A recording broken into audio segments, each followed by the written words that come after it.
a song, a book, and a dish. On 702. It's that time of the week where we spend some time with somebody who you've seen in the news and you kind of think you know, but there's so much more to know about them. We ask them questions like favorite song, most inspirational book, and food that stirs up memories of time spent with family and friends.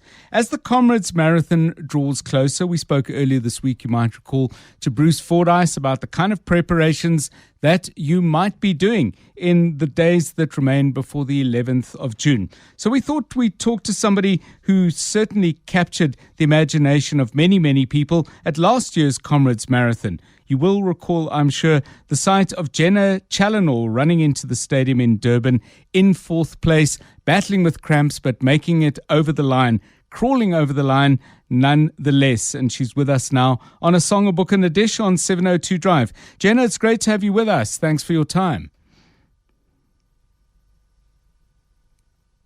Oh, thanks so much for having me.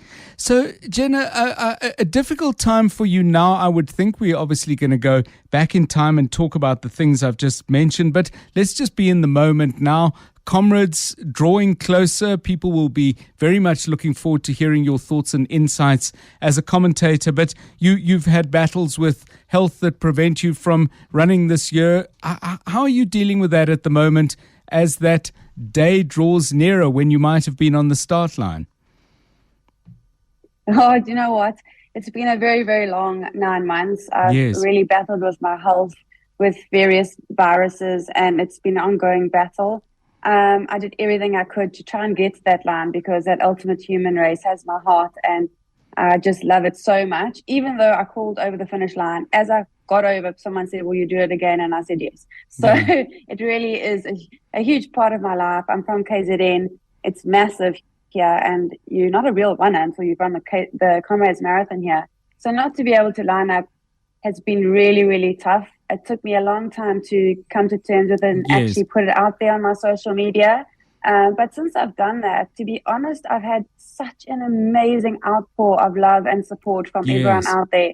I actually didn't know that so many people cared, that I've actually accepted it now, and I feel well, I wouldn't say happy, but I've accepted it, and I'm also really excited about joining the commentary team, so I can still be a small part of it. Yeah, well, a significant part for those of us like myself who don't run it, haven't run it, but certainly look to people like yourself to tell us what it's like to run it. Let's go back to what you just said, though, Jenna.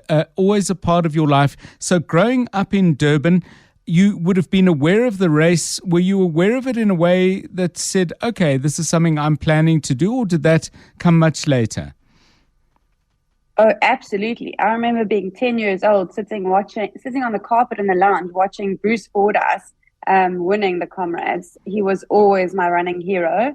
And Comrades, is obviously being a KZN girl, has always been big. My mum's run Comrades. My one brother's run Comrades. My husband's run Comrades. So I took long to get to Comrades because I ran the shorter distances, and they say you work your way up to the longer distances, and I represented South Africa for the shorter distances, so I had to wait till I got to Comrades, and having 3 kids kind of put it on pause for a while. So when I eventually got there, it was like something I'd waited to do for my whole life.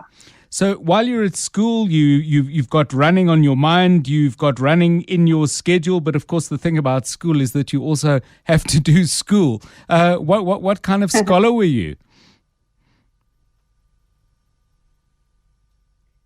So at school, I was more of a sporting all-rounder. I did all sports. I grew up with 2 older brothers, and I did everything they did. I wanted to keep up. So any sport, you name it, I did it. I gave it a try. I wouldn't say I was great at everything, but I loved it all. I never had a running coach. I never focused on running or specialized. And I actually, that's the way I've brought up my kids now. I believe that you need to do all sports to develop the muscles, to specialize later in life, and also to find your own passion. So, for example, for my children, I don't want to just push them into running because I'm a runner. If they want to paddle, if they want to do surf lifesaving, if they want to play badminton, whatever they choose, I'll support them. But by doing all sports, to give them the opportunity to find their own passion. So at school I was definitely a sporting all-rounder, but running definitely found my heart. I just found I put on a pair of shoes. Sorry. No, please finish that. I was actually wondering what you were like behind the desk with books in front of you. Okay, let's go back to that. So no, I just found I put on a pair of shoes and I felt so free, and I just loved how it had made me feel. And I just ran. It was easy. But yeah, books. I wouldn't say I was academic at all. I had to work very hard, but I have a hard work ethic. So I did work very hard, but I worked very hard for my B's. I wasn't an A student. Yes. At all. So. Yeah, those hard-won Bs can be incredibly satisfying. I know that from the one I managed to somehow sneak out in maths. I know the feeling. Let's talk food a little bit. Before we talk about your dish choice, Jenna, 2 older brothers, some gap between you and the middle brother, Nick, 7 years, and Mark, another 2 years older than you. Around the family table, your dad's a businessman doing his own stuff, and often if you run your own business, hours are long. But meal times at your home while growing up, what was it like? Meal times are special. We always sat around the table, and that's our time where we chatted and caught up on the day and sports and all things like that. Luckily, in our day, there was no cell phones, so you didn't have that distraction. So with my children, we still all sit around the table for dinner time, but I have to say cell phones aren't allowed at the table, and we don't, and it's a lovely way to catch up, so we've kept that tradition going. Yeah, and you describe your food a healthy poke bowl. You can tell us what you put in it, but you do make the point, and there is an emoji that went with the note you sent us, sweets and chocolates afterwards. I suppose if you're running and exercising as much as you do, you've kind of repented before you actually sin with the chocolate. So what's your favorite chocolate and how much? Are you one of those people, by the way, who I can't stand in my own family, who can eat one square of chocolate and put the rest away? I can't. Absolutely not. I don't know how people do that, and I actually can't understand why they would want to. Yes. I have to eat the entire chocolate, no matter what size it is, until I'm feeling sick. But yeah, it's not something I would advocate. I'd rather be the person that can eat one sliver and put it down, but I'm not. Yeah. So yeah, you know, my first dish would be a chicken salad, but not one that I make, one from a restaurant. I love them, not because they're healthy, because I just love a chicken salad, or something like a poke bowl. I don't generally make those at home, but I love one out, and there's a new one at Kauai, which I love at the moment. It's got pineapple and everything inside it, chicken. So when I say I eat clean and I love healthy food, I also love the sweets and chocolates, and I'm very, very bad and very naughty with them. I do eat them. I do try and advocate to my kids, you know, if you eat healthy for the week, then you can eat all snacks and treats on the weekend. So like a 50% ratio. But yeah, I'm not always good about sticking to that. But I think that was everything in moderation in life. And people would say, and then of course you run the Comrades, which couldn't be less in moderation, but that's a different story. Your book choice is Bruce Fordyce's book, Run the Comrades. Before we talk about that though, did you, when you were kind of reading in an earlier phase of your life, did you get into novels at all? Were there lots of books in the house?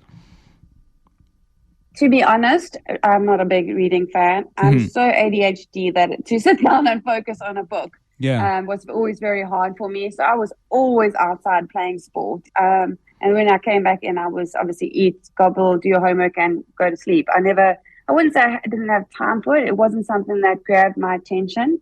And probably because I'm ADHD. So it's hard to focus. My brain goes in a million different directions. But if I do get into a book, which takes a lot of effort, then I'm hooked and do love it. And if it's something that really appeals to me, like Bruce Fordyce is Run the Comrades, because obviously I wanted to learn every bit of information I could about running that race before I went on that adventure. So you admired Bruce growing up. You've read his book, and obviously as you've moved up through the Comrades and excelled as you have, you must have got to know him fairly well. What's that been like, getting to know someone you've known from a distance and then had opportunities to engage with much more closely? Yeah, to know to be honest, it feels a bit surreal. Like I can remember being this little girl watching him run and being in awe of this hero. And I did a project on him, and then later in life getting to meet him was quite surreal. But over the time, we became quite good friends, and he began to mentor me to do my first Comrades. And I remember the words he used before my first Comrades. He said, "Jenna, don't worry about position. All I want you to do is fall in love with the race." And that was such beautiful words, because there's a lot of pressure when you're doing your debut Comrades or any Comrades. I just remember going to that race saying, just love it. And I fell in love with the race and said to him afterwards, I loved every second. Just in terms of Comrades, up, run, down, run, a preference? Up, run. Say why? Are you running away from home? I don't know if that ever occurred to you. No, I know that, but I'm an up runner. I absolutely love hills. I love hills. I just absolutely loved that race from start to finish. Okay, the last 4Ks was tough in that race, but in the down run, the last 20Ks was tough. You guys only saw the last 200 meters. Yeah. The last 20Ks was really, really tough. I've always been an up runner. I love any hill you give me. I'm not scared of hills. I love them. Not to say there aren't hills in the down run. Yeah. There's a lot of hills. But when your legs are really tired, and towards the end of the race, you're hammering down hills, and that absolutely breaks your legs. Let's talk about music, because that's the last part of a song, a book, and a dish, even if we have done it backwards. Music while you run, in training, do you have music either, with a device, or maybe you have certain songs in your head? What's been the relationship for you between music and running? So it really depends on what I'm doing. If I'm doing an easy run where I don't need to concentrate or focus, I love music. I'll put on a playlist I've just made up of songs I like that feel good to run to, like with a good beat and words. I love songs with words. If I'm doing a session on the track or a long run where I've got to focus on my fueling and hitting the spits, then I don't listen to music, because I find it distracts me and I want to concentrate. So in terms of music, when you were growing up, good singer? Were you in the school choir? No, definitely not. I think that's a no. when I was tone deaf. Yes. How do you know? Yeah. I mean, I could hear myself, and it doesn't sound good. Okay. Did people sort of move away from you when you started singing? That's always the sign. But it always makes me laugh, Jenna, when I say to people, "Are you a good singer?" And if they start by laughing uproariously, I do realize that it's no. So you've picked a track for us, and I'm wondering, I'm assuming it's on your running playlist. David Guetta, Bebe, Rexha.